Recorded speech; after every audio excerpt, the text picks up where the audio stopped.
Bismillahirrahmanirrahim. وَلْتَكُنْ مِنْكُمْ أُمَّةٌ يَدْعُونَ إِلَى الْخَيْرِ وَيَأْمُرُونَ بِالْمَعْرُوفِ وَيَنْهَوْنَ عَنِ الْمُنْكَرِ. Assalamualaikum warahmatullahi wabarakatuh. Jangan pernah berkata pada sesuatu yang sia-sia. Siapa yang sering berkata sia-sia, sulit memiliki hikmah dalam ucapannya. Jangan memiliki kebiasaan yang perkataan yang sia-sia, ucapan yang sia-sia, perbuatan yang sia-sia, karena sulit melekat hikmah pada diri seseorang. Pernah Daud alaihissalam kan Daud itu punya nikmat tersendiri ya. Apa nikmatnya Daud? Allah bisa berikan kekuasaan untuk bengkok-bengkokkan dan itu besi. Itu kalau Daud besi kayak karopok je. Kayak dilipat-lipat saja dia apa? Seperti biasa. Kalah dengan tukang las. Ketika Luqman datang kepada Daud, dia mau bicara tentang apa yang kau lakukan Luqman, tentang Daud apa yang kau bicarakan. Tapi Allah memberi hikmah kepada Daud untuk diam dan tidak perlu menanyakan. Dan itulah ketika ditanya, sebenarnya saya mau bicara tadi, wahai Daud, tapi Allah memberikan hikmah kepada saya. Kata Luqman, ada waktunya perlu bertanya, ada waktunya diam itu lebih tinggi dari sebuah pertanyaan. Kadang waktunya cerewet itu penting, kadang ada waktunya diam itu lebih penting. Dan Daud lebih memilih diam pada posisi ini. Dia mengatakan kadang diam itu adalah emas yang tidak pernah dikalahkan oleh emas manapun. Jadi tidak semua itu Pak bisa dikomentari itu baik. Kadang diam tapi justru itu diamnya seseorang adalah ilmu baginya. Nah, kita kira-kira lewat ya, Luqman Hakim, bukan nabi, bukan apalagi rasul, tapi dia diberi nikmat oleh Allah. Karena itu kita tidak boleh cemas, tidak boleh khawatir, tidak boleh merasa putus asa. Akan saya bukan S1, saya bukan S2, saya bukan ini, saya bukan ini. Enggak. Allah memberi ilmu, memberi hikmah, memberi ketajaman pemahaman, memberi ketajaman lisan, ketajaman hati, ketajaman cerdas, ketajaman akal, ketajaman hati memandang sesuatu persoalan itu dengan bantuan nikmat Allah. Kadang orang membaca 10 kali, orang yang punya hikmah 1 kali dia baca dia sudah paham. Bahkan dia tidak baca, tapi dia mendalam dirinya karena ada hikmah dalam dirinya. Kita coba lihat dulu ya. Jadi apa hikmahnya di sini? Apa nikmat itu? Hikmah. Hikmah untuk apa? Di sini ani adalah al-mufassirah, yakni penjelasan tentang hikmah itu. Yakni al-mufassirah min al-hikmah. Penjelasan tentang hikmah. Hikmah untuk apa? Hikmah untuk bersyukur kepada Allah. Maka orang yang memiliki ahli hikmah atau hikmah, pasti ujungnya dia mengenal Allah, tunduk sama Allah, dekat sama Allah. Wal hukmah wan nubuwah wal hukmah, dua ini wal hikmah. Wal hikmah, kita buka dulu semua kata-kata hikmah. Wa atainahu hikmah, ud'u ila sabili rabbika bil hikmah. Suruh ajak manusia itu kepada jalan Allah Rabbmu dengan cara bil hikmah.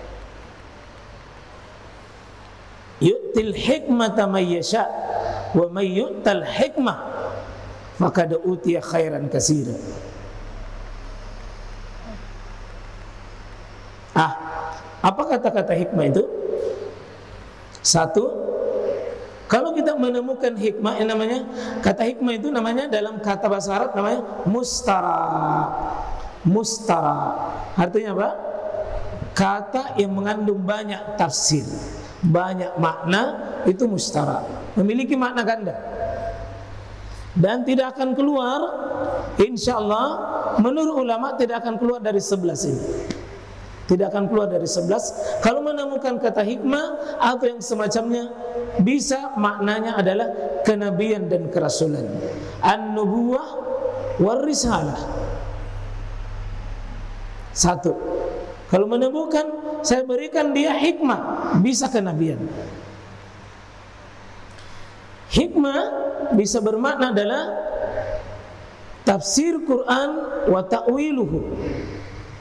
Allah berikan hikmah kepada seseorang, kalau dia baca ayat, Allah berikan hikmah. Ilmu apa? Bisa menafsirkan Quran, bisa menakwilkan Quran, dengan Allah masukkan ilmu pada dirinya. Namanya ilmu tafsir wa ta'wil. Ada orang Pak dalam itu jika menemukan satu ayat, Allah berikan itu namanya hikmah. Ilmu hikmah, ilmu tafsir dan ilmu ta'wil. Kadang hikmah itu adalah al-ilmu wa fahmu wa ad-daqaiq wal fiqhu fid din. Artinya memahami rahasia yang orang tidak tahu. Ada hal yang mendalam dia tahu, dan sampai detail-detail syariat Islam. Allah berikan apa? Hikmah. Bisa jadi Luqman di sini. Masuk Luqman di sini. Jadi Luqman tidak masuk di hikmah an-nubuwah wa risalah. Tapi bisa masuk di sini. Dia memahami rahasia-rahasia. Orang baca berulang-ulang, dia tidak baca, dia paham. Sama Imam Al-Bukhari, karena Al-Bukhari itu kalau hadir di majelis ilmu karena kecil, kadang dibilang itu anak-anak di belakang, atau kadang-kadang tidak ada tempatnya, itu anak-anak di luar saja. Jadi itu orang tua di dalam semua, sibuk dengan kitab-kitabnya dan membaca. Begitu ditanya sama gurunya, sama syekhnya, ini orang tua, apa yang saya ucapkan tadi? Satu ruangan para orang tua tidak ada yang tahu. Itu Imam Al-Bukhari di luar cuma main-main saja, langsung ditanya, saya yang tahu. Padahal di luar itu pun kayak kelihatan main-main, tapi begitu ditanya dia bisa jawab. Al-Bukhari memang diberi al-hikmah al-khususiyah, diberikan hikmah, yakni hikmatul fahm. Cepat dia paham, cepat dia tahu. Jadi memang ada orang itu Pak, tajam sekali itu daya tangkapnya, cepat sekali dia paham.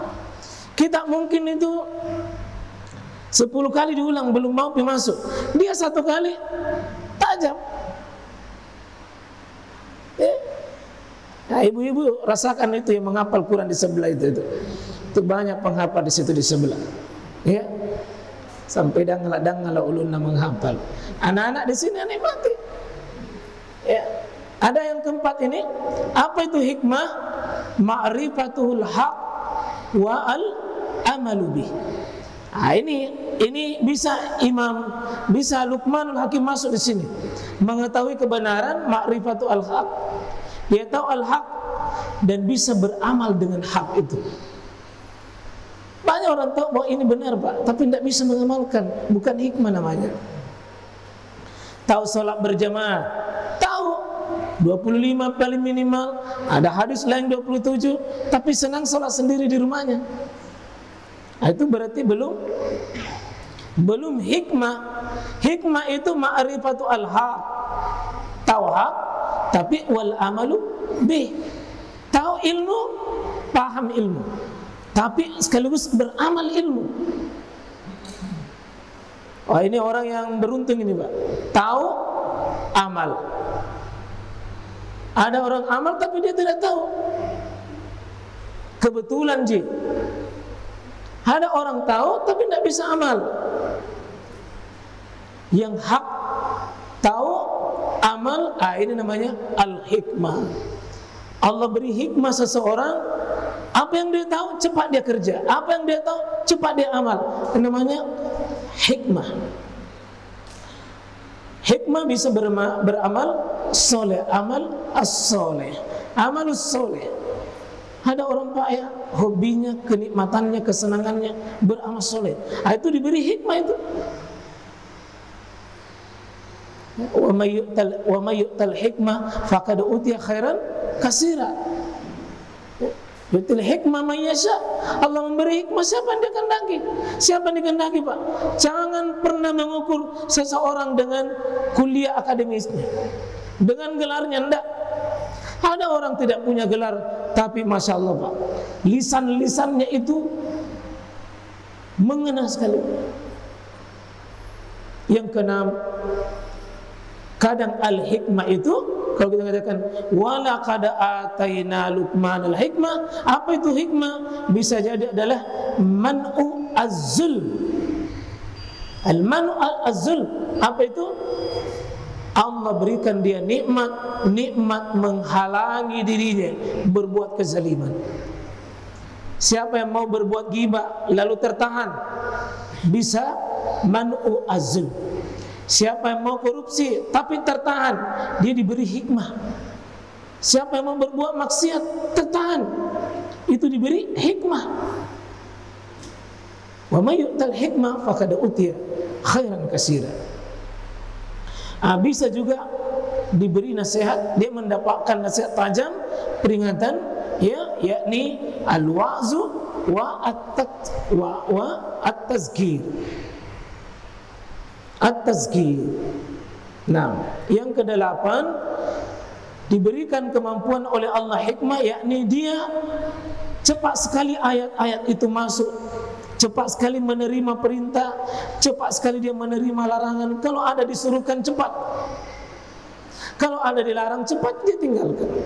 Itu berarti dia punya namanya ayatul Quran wa awamiruhu wa nawahihi. Kemampuan akan memahami hukum syariat. Ini Pak, kita butuh ini. Yang kesembilan, ada orang diberi hikmah, kemampuan akalnya cepat sekali memahami hukum-hukum syariah. Dan ini semua adalah kunci-kunci sebentar untuk bisa memberikan nasihat yang baik. Ini semua hikmah-hikmah yang menjadi kunci-kunci sukses menghadapi nanti al-mad'u atau muridnya. Ini juga hikmah, Pak. Ini hikmah ini, meletakkan sesuatu pada tempatnya semestinya. Ini saya kira banyak, ya. Al-wad'u asy-syai' fi maudi'ihi, yakni meletakkan sesuatu itu kapan harusnya bicara, kapan harusnya diam. Itu punya hikmah.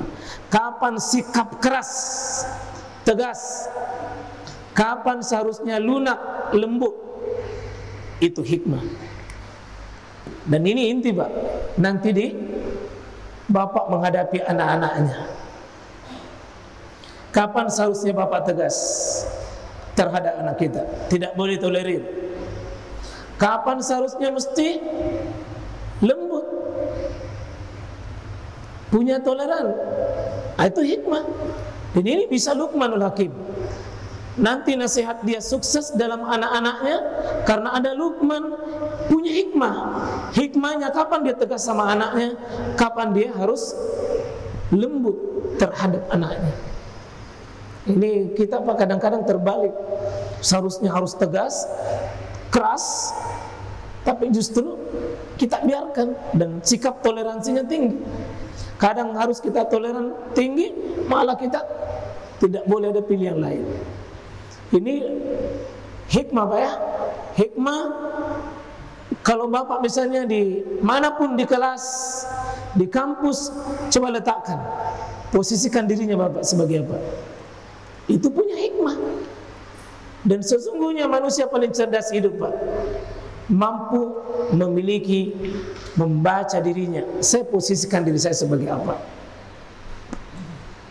Kalau anak dengan orang tua punya hikmah, guru dengan murid punya hikmah, Semua orang senang, Pak. Ya, ini senang. Ya, yang ke-11, mengerjakan apa yang semestinya dikerjakan di saat dan momen yang tepat. Ini juga, Pak. Orang yang punya hikmah itu banyaknya pekerjaan bertumpuk, tapi dia mampu memilah dan memilih mana seharusnya saya dahulukan, mana seharusnya saya tunda. Jika ada amalan bersamaan 2-3 amalan, orang yang punya hikmah memilih, ini amalan paling pas buat saya. Karena tidak semua amalan, Pak, cocok bagi orang, belum tentu cocok bagi kita. Ada orang sukses pada amalannya tertentu, tapi tidak cocok bagi kita. Dan ini butuh hikmah. Butuh hikmah, Pak. Makanya pintu surga itu luas dan banyak. Karena pintu surga itu tidak mesti satu. Karena itu orang masuk surga, biar kita masuk surga, tapi pintunya bisa beda-beda. Mari kita cerdas masuk di surga kita sesuai dengan posisi kita. Itu namanya hikmah.